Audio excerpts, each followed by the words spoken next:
D'abord, c'est l'envie pour l'écologiste qui a quitté maintenant la politique de relever un fameux défi, celui de l'obsolescence programmée, particulièrement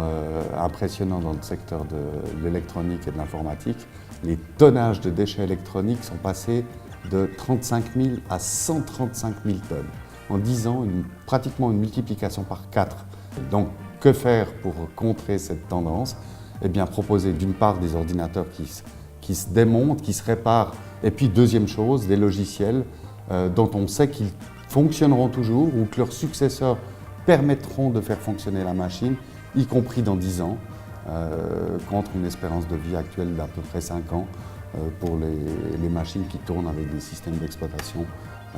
dits propriétaires, Windows pour ne pas les nommer, ou Mac OS X. L'ordinateur est livré dans un concept plug and play, il est livré et vous le démarrez,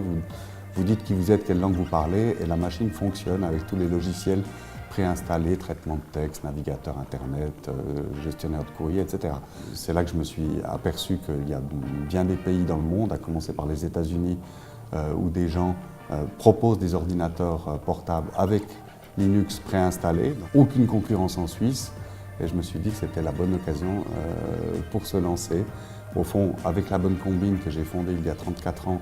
j'ai passé des années à réparer la camelote fabriquée par d'autres, et bien maintenant je me mets dans le rôle des fabricants pour proposer au contraire des produits qui durent, et avec la mise sur le marché de ces ordinateurs Wild, on a mis en ligne sur la plateforme communautaire iFixit.com aux États-Unis les guides de réparation illustrés en français, en allemand, qui permettent, si besoin, au client lui-même de réparer l'ordinateur un jour, de rajouter de la mémoire, de remplacer un disque dur, etc.